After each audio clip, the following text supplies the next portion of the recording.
Hey guys, welcome back to the Readers. I hope you are having an amazing day. Let's get right into the stories. The first one is an entitled people story. My family has been working this land for over 80 years. What started as my great-grandfather's modest 40-acre plot has grown into a proper 200-acre operation that puts food on tables across 3 counties. This isn't some weekend hobby farm where city folks come to pet goats and take Instagram photos. This is a real business, and every morning at 5 a.m., I'm out here making sure it stays that way. The trouble started about 2 years ago when some developer bought the 50 acres that border our eastern property line. Before that, it was just old farmland that hadn't been worked in decades, covered in scrub brush and volunteer trees.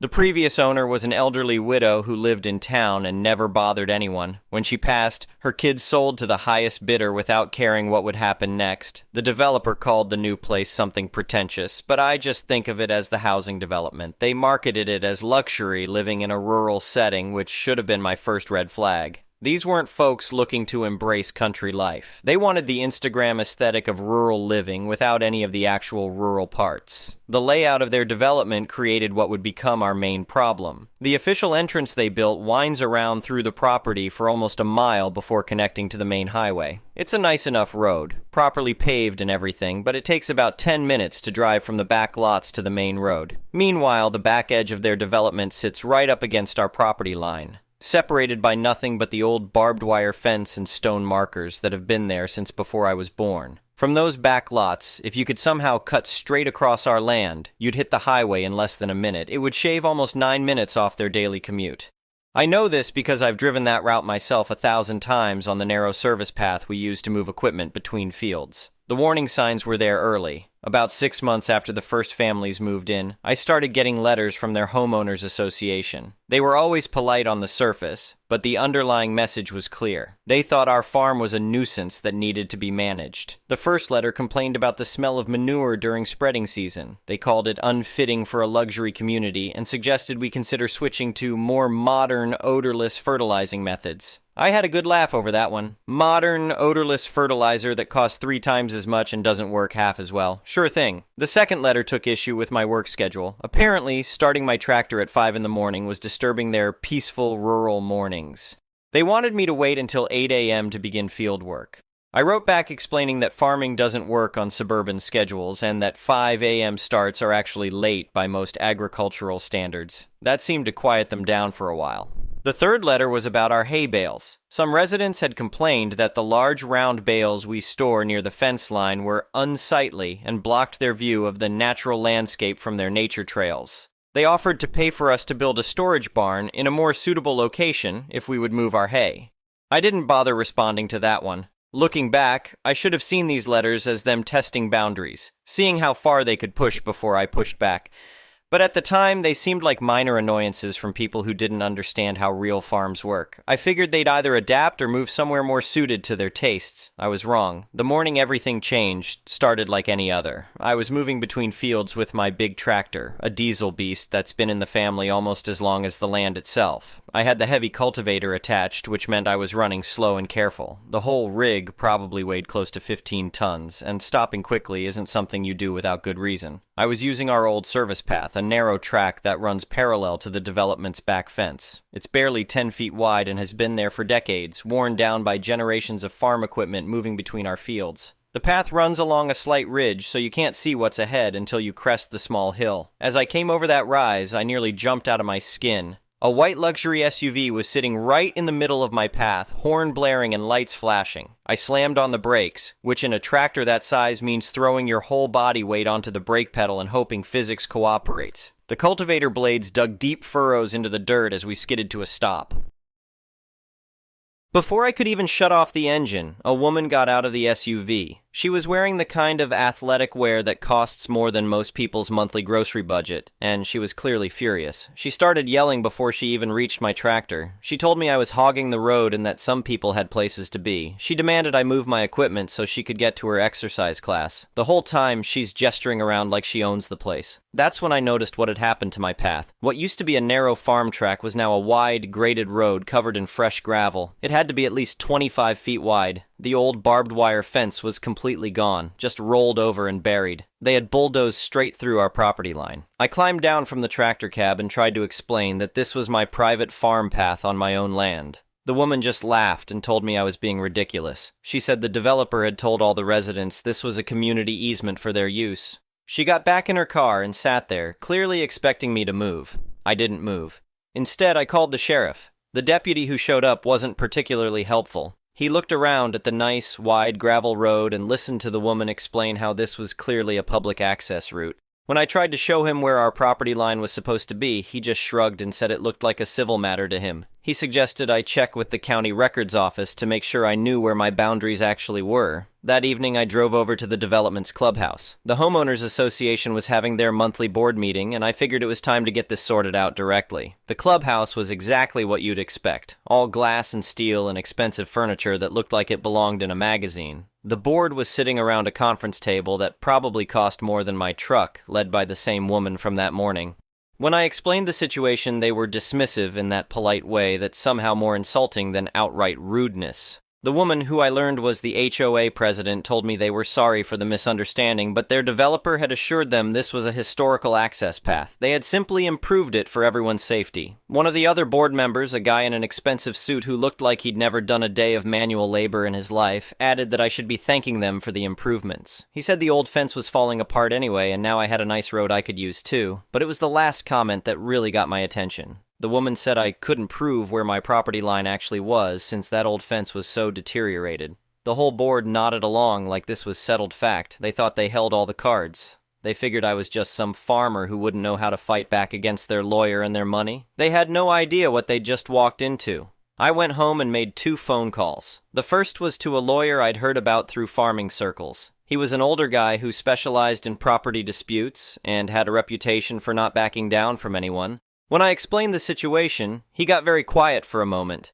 Then he started chuckling. He told me that what they'd done was textbook trespassing and destruction of property. He said if they wanted to claim some kind of easement, they'd need to prove 20 years of open, hostile use of the land. Since their development had only existed for 18 months, they had exactly nothing to stand on. The second call was to a surveying company. I paid extra for expedited service because I wanted this resolved quickly. $4,000 later, I had an appointment for a full boundary survey with stamped plats and visible markers every 25 feet. The surveyors showed up 3 days later with GPS equipment that looked like something out of a science fiction movie. The whole morning I could see residents of the development watching from their windows and patios, probably wondering what was going on. Some of them even came out to ask the surveyors what they were doing. When the survey was finished, the results were even better than I'd hoped. The bright pink flags marking our actual property line showed that the entire 40-foot wide graded road was completely on our land. The true boundary line was 10 feet past the road, right up against their precious nature trail. They hadn't just crossed our property line, they had invaded our land, destroyed our fence, and built themselves a road without permission.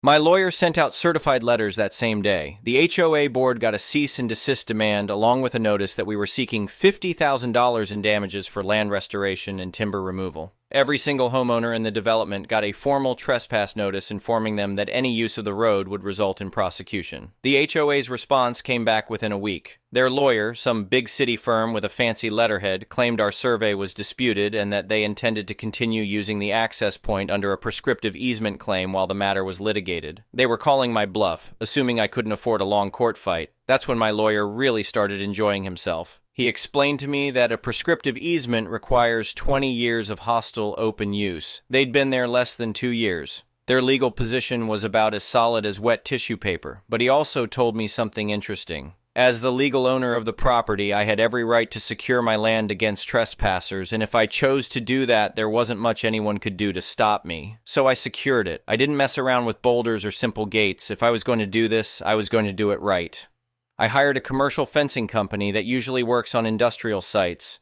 They installed 2 12-foot tall sliding gates, one at each end of the road where it met the highway and the development. But here's where I got creative. These weren't just simple locked gates. I had them install a commercial-grade keypad system on one gate and an automated credit card reader on the other, both mounted on concrete posts that weren't going anywhere. The night before I activated the system, I could barely sleep.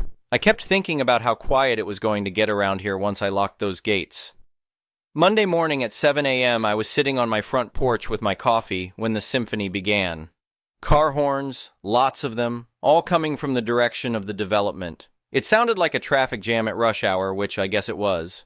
I took my time finishing my coffee before I walked over to see what all the fuss was about. There had to be 20 cars backed up at the gate closest to the highway, with more arriving every minute. People were getting out of their vehicles, examining the keypad, trying to figure out how to get through. Some were on their phones, probably calling the HOA board or the police. The woman from that first morning was there, naturally. She was standing next to her SUV, yelling into her phone about false imprisonment and demanding that someone arrest me immediately. The same deputy from before showed up about 20 minutes later. By then, the crowd had grown to include most of the development's working residents, all of whom were going to be very late for work. The woman stormed over to the deputy and demanded he arrest me. She said I was holding them prisoner and that this was probably kidnapping or something equally serious. The deputy looked tired before he even got out of his patrol car. I walked over with my surveyor's plat and the lawyer's letters, staying calm and polite. I explained to the deputy that this was my private property, as confirmed by the recent boundary survey, and that I was simply securing it against active trespassers, as was my legal right. The deputy looked at the survey documents, looked at the angry crowd, and sighed. He told the woman that this was a civil matter and that I was within my rights to control access to my own property. He couldn't make me open my gate any more than he could make her open her front door. That's when the real panic set in. See, the residents had gotten so used to their shortcut that many of them had stopped thinking of it as a shortcut at all. Their GPS systems routed them this way, the delivery services used this route, even the postal service had started treating it as the primary access point for half the development. The 10-minute drive around to their official entrance suddenly felt like an eternity when you're already late for work and there's a line of equally frustrated neighbors ahead of you. Over the next few days, the complaints from residents to their HOA board became deafening. Amazon deliveries couldn't get through. Food delivery services couldn't find them. The mail was delayed because drivers had to figure out the new routing. The HOA's lawyer called my lawyer by Thursday, and I could tell from my guy's tone that they were getting desperate. My lawyer presented them with terms that were, he assured me, completely reasonable under the circumstances. I was willing to discuss leasing a right-of-way through my property, pending resolution of the trespass lawsuit. The lease would be for 10 years, non-negotiable, at triple the market rate for commercial access easements. They would pay the $50,000 in trespass damages up front, plus my $4,000 survey costs and all legal fees incurred so far. But here was the part I was most proud of. I would retain complete control of the gate system. Each household would receive one keypad code for resident use. All guests, deliveries, and non-residents would have to use the credit card reader and pay a $5 toll for each entry. They tried to negotiate, of course. Their lawyer suggested a more reasonable lease rate, maybe splitting the trespass damages, definitely eliminating the toll system. My lawyer was very polite when he told them that these were the only terms available, and that I was prepared to keep the gates locked indefinitely if they preferred. They signed the contract and paid all fees within 24 hours. The trespass lawsuit was dropped once the damages were paid. The development residents got their keypad codes and started using the road again, though now they had to listen to that electronic beeping every time they came and went. The delivery drivers and guests learned quickly enough how the credit card system worked. And me? I used the lease money and damages to build a new equipment barn that we'd been needing for years. The toll fees pay for the system's maintenance and provide a nice little bonus income stream. I still take my morning coffee on the front porch, and I still listen to the sounds from the development. But now, instead of just hearing cars and complaints, I hear the electronic beep boop beep of that keypad system and the electronic chime of the credit card reader processing another $5 toll. Every few weeks, I get a statement showing how many toll transactions there were. Deliveries, guests, service calls, the occasional resident who forgot their code. It adds up faster than you'd think. The HOA president tried to approach me at the feed store a few months later. She said they were wondering if I'd consider reducing the toll fee or maybe giving residents some free guest passes. I told her politely that the current arrangement was working fine for me and that all the terms were clearly spelled out in the lease agreement they'd signed. She didn't look very happy about that response, but there wasn't much she could do. They'd already signed the contract and my lawyer had made sure it was ironclad. The funny thing is, I don't think they really learned anything from this whole experience. I still see them drive past my fields with that same attitude, like they're somehow doing me a favor by allowing me to farm next to their development.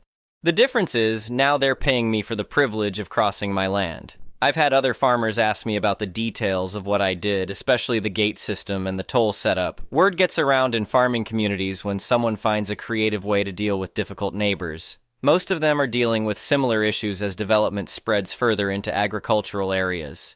My advice is always the same. Know where your property lines are, document everything, and don't let anyone convince you that being neighborly means giving up your rights. When someone decides to help themselves to your land, you don't owe them anything except the legal consequences of their actions. The lease has been in effect for over a year now, and everything runs smoothly. They pay their annual fee on time, the toll system works without problems, and my legal ownership of the land is clearly established. The development residents have adapted to their new normal, and I've adapted to having a steady income stream from land I wasn't even using for farming. Sometimes I think about what would have happened if they just approached me honestly from the beginning. If they'd come to me and asked nicely about purchasing an easement or working out some kind of agreement, I probably would have been open to discussion. The shortcut genuinely would have been convenient for them, and it wouldn't have interfered with my farming operations. But that's not how entitled people operate. They don't ask for permission because they don't think they need it. They take what they want and worry about consequences later, if at all. In their minds, my farm was just an obstacle to their convenience, something to be managed or worked around. They learned the hard way that farm property is real property, with real legal protections and real owners who aren't going to be bullied by suburban politics and fancy lawyers. The development continues to grow. They've added another section on the south side, and I hear there are plans for even more expansion. But our property line is clearly marked now, with permanent survey monuments and a fence that actually serves its purpose. There won't be any more surprise roads through my pastures. The seasonal rhythms of farming continue unchanged. Spring planting, summer cultivation, fall harvest, winter maintenance. The work doesn't stop just because there are suburbanites next door who don't understand it. If anything, the extra income from the lease and tolls has allowed me to invest in some equipment upgrades that make the operation more efficient. My family has been working this land for 4 generations, and I have every intention of passing it on to the next generation in better condition than I inherited it. That means protecting both the soil and the property rights that make farming possible. The gate system has become part of the landscape now. The residents don't seem to think about it much anymore. It's just part of their routine. The electronic sounds have become as familiar as the morning roosters and evening tractors, but every time I hear that credit card reader chime, I remember that morning when I came over the hill and found that SUV in my path. I remember the assumption that I would just move aside and let them have what they wanted. I remember being told I should be grateful for their improvements to my own land. They wanted a shortcut and they got one. They just didn't expect to pay market rates for it. The first winter after the lease went into effect provided some additional entertainment. The development residents quickly discovered that their fancy shortcut wasn't quite as convenient when it needed snow removal and ice treatment. The lease agreement clearly stated that road maintenance was their responsibility, not mine. I watched from my kitchen window one December morning as a line of expensive SUVs sat waiting while the development's maintenance crew tried to figure out how to operate a snowplow on gravel. They'd clearly never dealt with anything more challenging than suburban asphalt before. It took them 3 hours to clear what should have been a 20-minute job. The HOA president called my lawyer that same day, asking if road maintenance could be renegotiated as part of the lease terms. My lawyer politely reminded her that the contract clearly specified maintenance responsibilities and that no modifications would be considered before the 10-year term expired. Spring brought its own challenges for the development residents. That's manure spreading season, and our fields run right alongside their precious shortcut. The smell that had bothered them when they were safely behind their fence became much more immediate when they had to drive through it twice a day. I got a few passive-aggressive comments at the hardware store about timing my spreading operations to avoid their peak commute hours. I explained politely that manure spreading happens when weather and soil conditions are right, not when it's convenient for suburban commuters. Agricultural schedules don't bend around office hours. The toll system continued to generate steady revenue through seasonal fluctuations. Summer brought more guests and parties, which meant more toll transactions. Fall had fewer social gatherings, but more delivery vehicles as people started ordering winter supplies. Winter had the usual holiday surge of package deliveries and visiting relatives. By the end of the first year, the toll fees had generated almost $8,000 in additional income. Not life-changing money, but enough to cover several equipment repairs and upgrades that would have otherwise strained the farm budget. The development's annual meeting that second year was apparently quite heated, according to what I heard through local gossip networks. Several residents had formed a committee to explore legal options for breaking or modifying the lease agreement. They'd hired their own lawyer to review the contract for any loopholes or technicalities they could exploit. Their lawyer apparently told them what my lawyer had already made clear. The contract was solid, the lease terms were legal and enforceable, and their only options were to pay the agreed amounts or stop using the road entirely. Going back to their official entrance would add those 9 minutes to every trip, but it would eliminate the toll fees for guests and deliveries. Some residents pushed for exactly that solution. They argued that the development should simply block off their end of the road and force everyone to use the original entrance. But by then, the shortcut had become too integrated into daily life for most residents to give up willingly. The Postal Service had restructured their delivery routes around the shortcut. Package delivery services had the development coded for access through the toll road. Even emergency services had updated their response protocols to use the faster route. Changing everything back would have created significant disruption beyond just the longer drive times. The committee disbanded after their lawyer's assessment, and the HOA board formally announced that the current arrangement would continue for the duration of the lease term.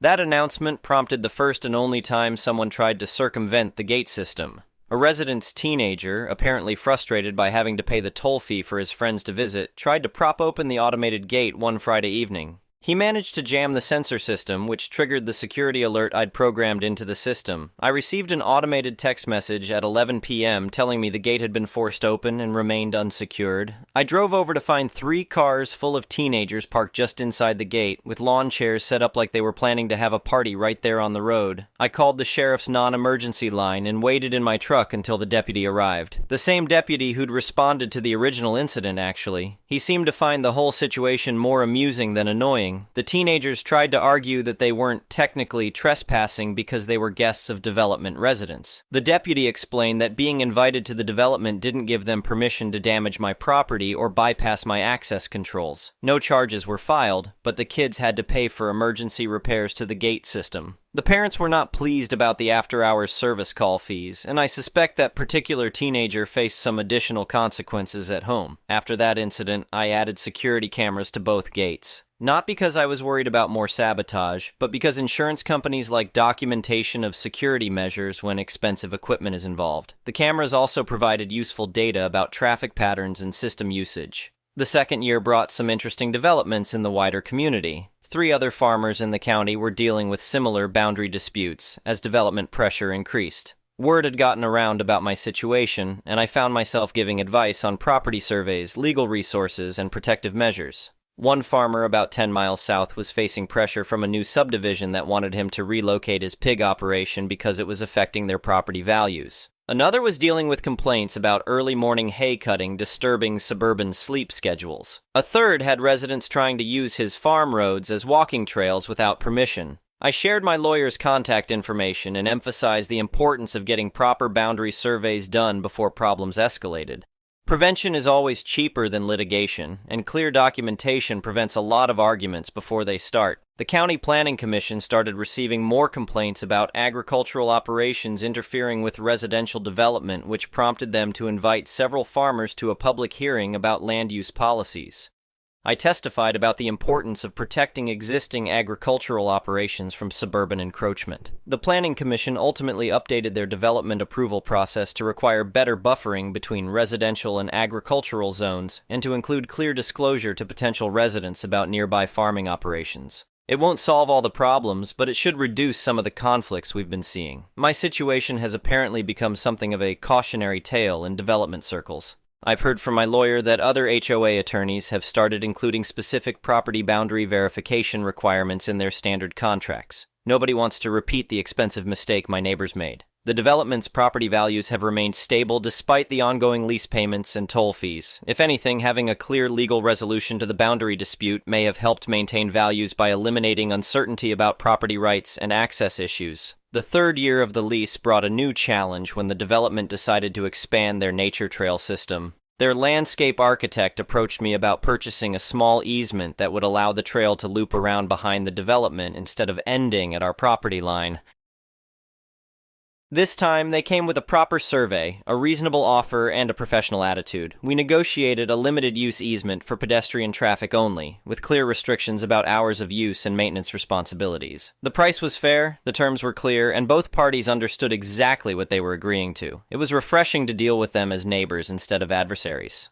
The trail easement has worked out well for everyone involved, and it showed that reasonable people can find reasonable solutions when they approach each other with respect and proper legal framework. The original lease continues to run smoothly. The gate system requires minimal maintenance. The toll revenue covers all operational costs and provides surplus income, and the road serves its intended purpose without interfering with farming operations. I've started recommending electronic access control systems to other farmers facing similar pressures. The initial investment is significant, but the long-term benefits of having documented control over property access are worth the cost. It eliminates arguments about who has permission to be where, and it provides clear evidence for any legal proceedings that might arise. The development has completed their expansion phases and seems to have settled into a stable community. The residents who were most vocal about opposing the lease arrangement have either adapted to the situation or moved elsewhere. The current community leadership appears to understand that maintaining good relationships with agricultural neighbors requires mutual respect and clear boundaries.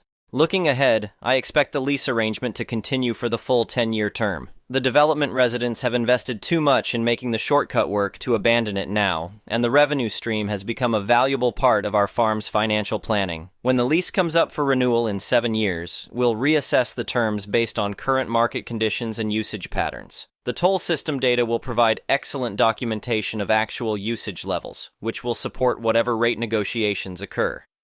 Until then, I'll continue farming the land my family has worked for 4 generations, secure in the knowledge that our property rights are clearly established and properly protected. The electronic beeping and chiming from the gate systems has become as much a part of the farm's daily soundtrack as the morning roosters and evening cattle calls. Every time I hear that credit card reader process another toll transaction, I'm reminded that respectful negotiation and proper legal procedures work better than assumption and entitlement. They wanted a shortcut through our land, and now they have one. They just learned that shortcuts through other people's property come with a price tag attached. And every month when I deposit that lease payment and review the toll revenue reports, I'm reminded that protecting your property rights isn't just about principle. Sometimes it's also good business. Anyway, thank you for watching.